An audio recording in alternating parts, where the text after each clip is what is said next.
Ya, menarik sekali paparan dari Bu Ansa. Saya yakin ibu-ibu di sini banyak yang ingin sharing, ingin bertanya. Monggo, segera saya buka kesempatannya. Yang pertama, 3 dulu tapi langsung dijawab pertanyaan ya Bu Ansa. Monggo, mungkin dari sisi kanan saya dulu. Ibu-ibu mungkin ada yang ingin di share, ingin dibahas, ingin ditanyakan. Monggo kami persilakan. Yang di sayap kanan. Oh, J, monggo. Ibu dari pembawa acara. J, monggo kami persilakan. J, izin bertanya J, Dokter Lalita. Jadi kebetulan ibu mertua saya itu termasuk pengguna gadget yang cukup aktif, dan beliau suka sekali mengikuti berbagai akun-akun dokter-dokter. Yang menjadi sedikit permasalahan bagi saya adalah beliau jadi sangat mempunyai informasi yang sangat banyak terkait dengan makanan, kemudian pola sehat dan lain-lain, yang kadang-kadang menurut saya justru sangat membatasi pilihan-pilihan, terutama untuk makanan. Kemudian masukan-masukan untuk memberikan aktivitas fisik itu juga kadang-kadang dijawab dengan menggunakan dari dokter mana gitu Bu akhirnya. Mungkin saya mohon masukan bagaimana sebaiknya untuk menjawab tanpa menyakiti hati beliau, tapi di satu sisi juga tidak kemudian menjadi sangat pintar ya hanya karena mengikuti akun-akun dokter tersebut. Demikian, terima kasih dokter. Wah, terima kasih, ini pertanyaan yang menarik. Jawabnya agak ketir-ketir karena permasalahannya dengan mertua. Nah, kalau dengan orang tua ini jawabnya agak enteng. Ini masalahnya adalah yang dikonsulkan adalah mertuanya. Hati-hati. Bukan kenapa-napa, mertua itu nggak kenapa-napa, tapi saling menjaga perasaan itu akan lebih menyehatkan jiwa. Ya toh Bu? Pertanyaannya bukan itu tadi ya? Jadi memang betul Bu, ini memang mungkin menjadi problem untuk ibu-ibu yang ada yang putranya dokter, bahkan ibu-ibu sing duwe anak dokter. Contoh saja ibu saya nih. Itu kalau yang ngomong saya Bu, itu orang percaya. Nah, dulu mejusi nyeboi, masa mau ngandani. Ya toh Bu, kalau saya bilang orang apa-apa Bu, tenang wae, nggak apa-apa Bu, tenang aja. Wes itu masalah biasa ini. Oh ini soalnya jarene. Kalau sudah pakai backingan jarene, itu tuh memang hati-hati ngomongnya, gitu ya. Jadi yang biasanya lebih dipercaya oleh orang-orang di sekitar kita justru adalah dokter pribadi yang bukan anggota keluarga. Jadi nanti bisa ngetik dokter pribadinya atau menyampaikan ke dokter pribadinya. Memang sekarang itu semua bisa jadi dokter, yaitu tadi dokter googling. Itu. Jadi nanti disampaikan ke dokter yang biasa mungkin sering kontrol rutin atau sering berobat rutin, nanti bisa disampaikan, dokternya diketik dulu untuk menyampaikan. Soalnya nanti kalau kita juga menyampaikan, ini loh dok, ibu saya ini loh sukanya gini, wah ini ibunya udah kok ngadu.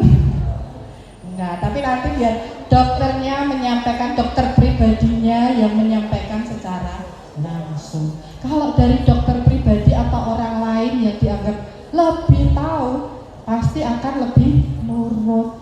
Contoh aja seperti anak saya kebetulan punya anak balita Bu, pralansia tapi punya anak balita, nggak apa-apa, bonus Bu. Kalau dikasih tahu sama ibunya, adik ini enggak, kata ustazah gini, senjatanya bundanya sekarang adalah adik, kata ustazah, terus senjatanya udah dapet. Jadi nanti yang bisa menyampaikan memang dokter pribadinya, supaya tidak terkesan kita ini menggurui atau sok tahu. Tapi kalau disampaikan oleh yang lebih ahli, yang bukan saudara, akan lebih bisa diterima. Mungkin begitu. Terima kasih dokter. Jadi mungkin ada lagi, monggo Ibu. Mungkin bisa diperkenalkan diri dulu singkat. Ya, selamat siang. Saya Meiti dari FIB. Mungkin sedikit tentang hoax itu, Bu. Jadi kalau dulu itu kan hoax itu kan ada kata-kata mohon disebarluaskan. Nah, kalau sekarang itu saya agak sulit untuk membedakan hoax yang ditambah dengan teknologi AI.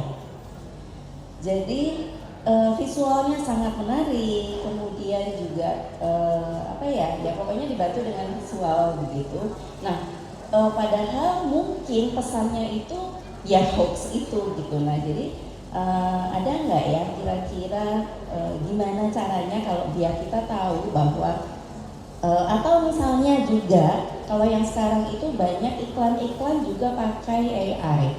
Jadi tidak sesuai dengan produk yang dijual, mutu dan kualitasnya begitu, tapi dengan AI kesannya tuh kayaknya bagus banget gitu. Nah, itu gimana ya caranya melihat apakah ini yang benar-benar nyata atau AI begitu. Terima kasih. Terima kasih. Ini memang bagus sekali ya.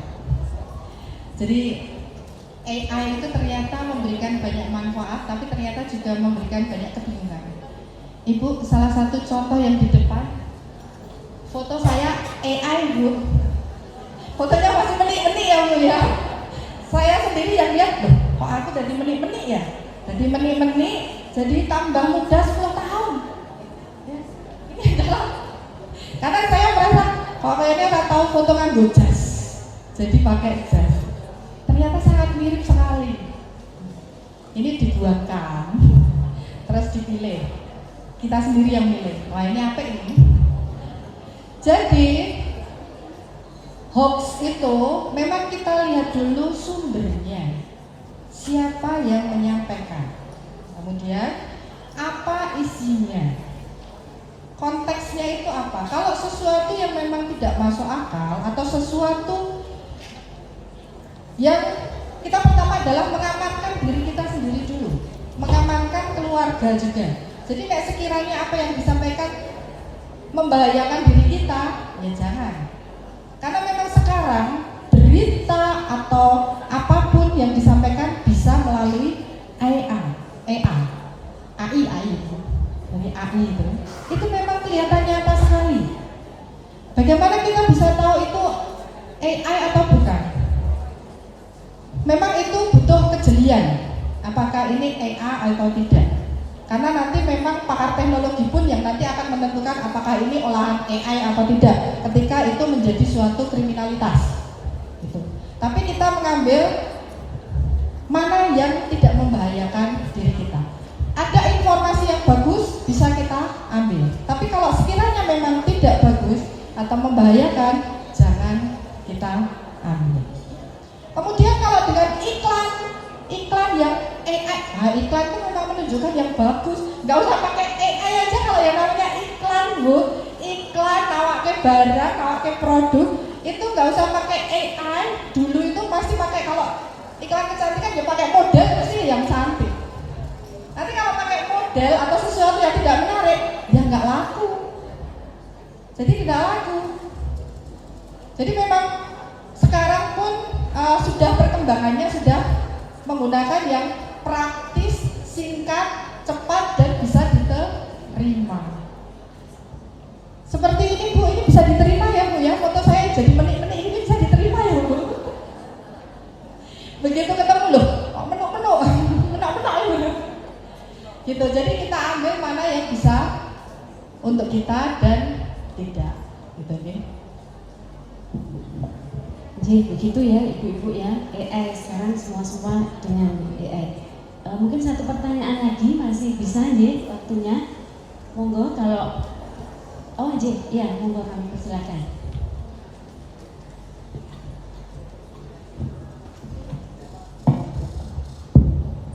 Terima kasih.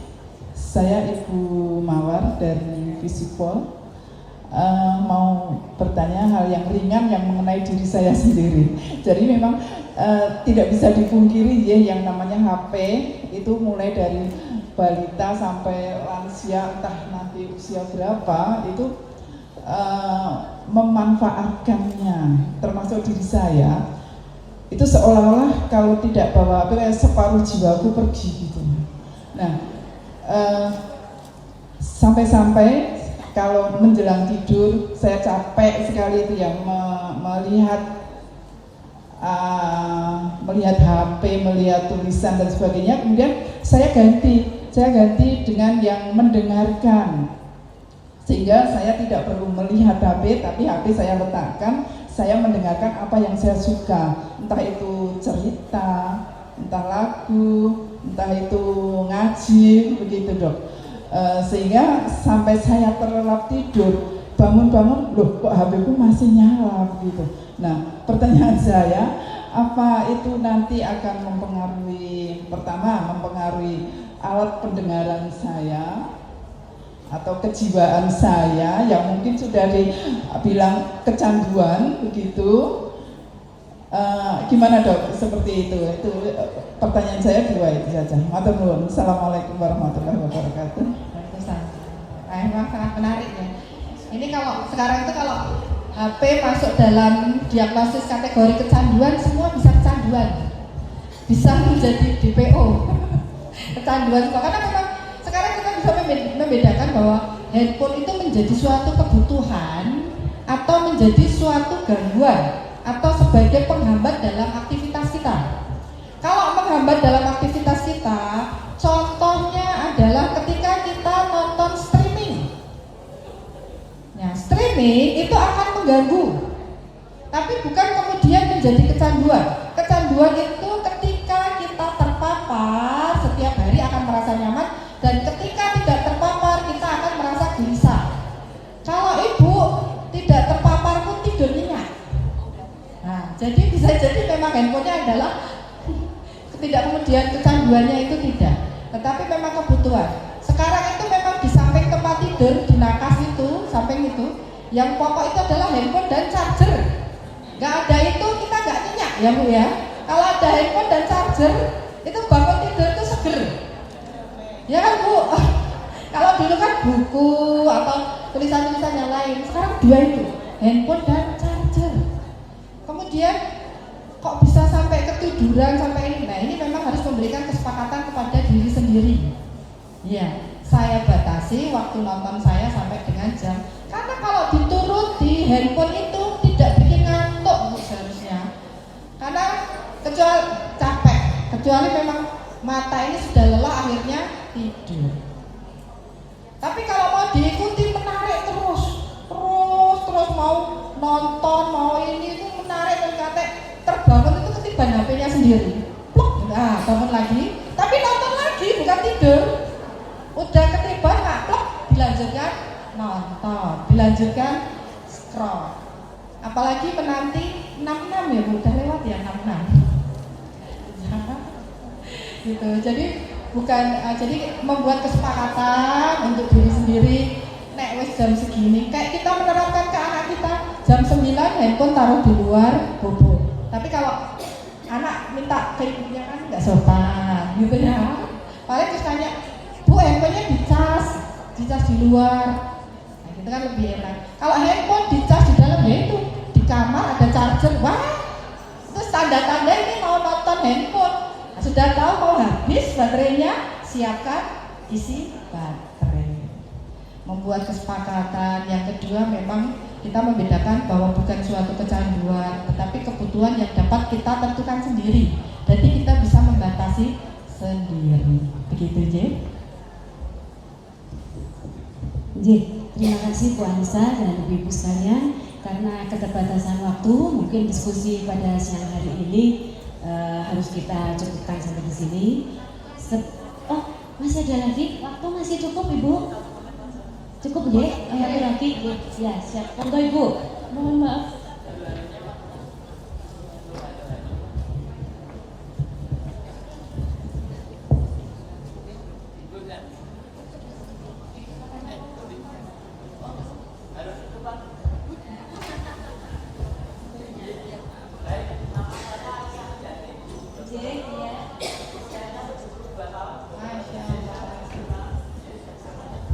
Fakultas Psikologi, alhamdulillah saya agak nyambung dengan penanya sebelum saya, adik siapa ya karena oh Bu Mawar, Dik Mawar ya Dik, saya Mbah.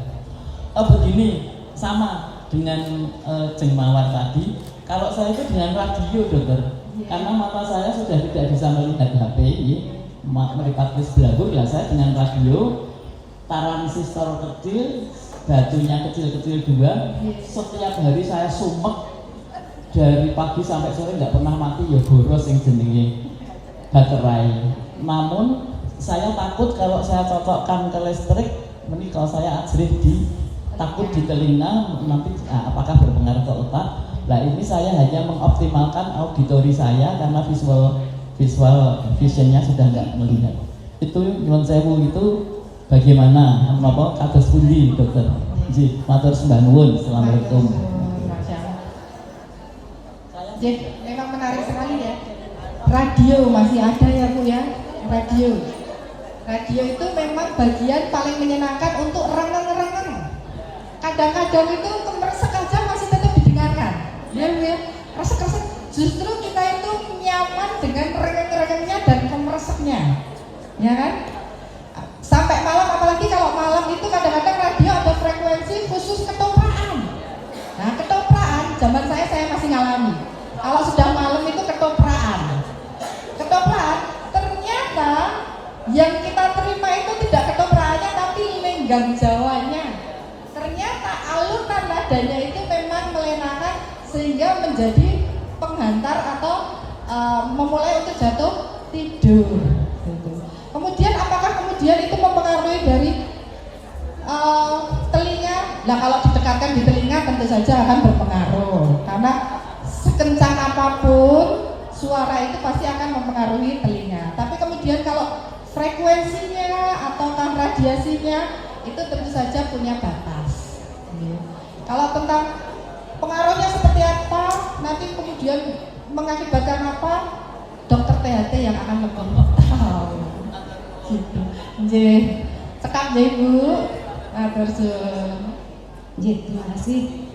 Saya percaya masih ada beberapa yang ingin didiskusikan, tapi karena waktu, ya sekali lagi aplaus yang meriah untuk Ibu Anissa dan mungkin sedikit sebagai penutup, ya sebagai lansia atau kita mempersiapkan diri sebagai lansia, sebagai pendamping lansia, ya harus bisa menyesuaikan diri di era teknologi ini dengan memanfaatkan secara bijaksana teknologi, terutama handphone sesuai kebutuhan, ya, dengan mengupayakan hidup sehat secara fisik, secara mental, supaya bisa menjalani hari dengan indah, dengan tenang, dengan produktif dan bahagia. Ya. Sebagai penutup sedikit pantun ya ibu-ibu ya, bunga melati dari sahabat, bunga dahlia dari tetangga.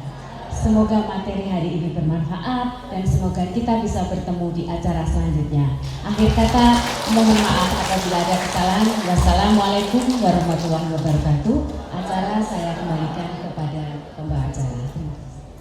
Terima kasih kepada Dr. Anissa Latifah, MSc SPKJ, serta Dr. Fenty Andreastuti, MSc SPPK, yang telah memberikan pemaparan yang sangat menarik dan bermanfaat bagi kita semua.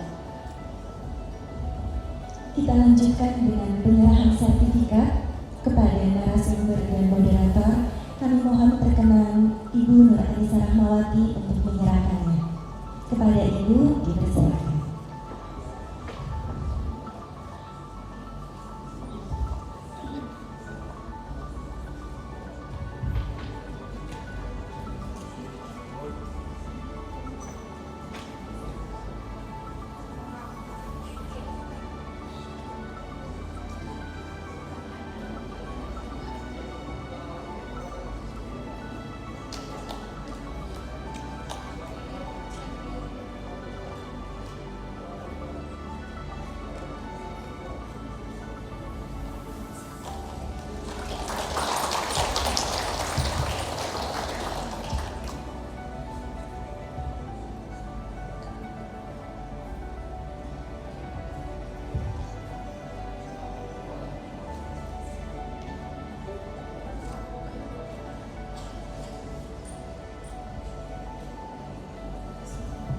kami mengundang kepada ibu-ibu kaum pengunjung untuk berfoto bersama dengan narasumber dan moderator. Kepada ibu-ibu kami persilakan.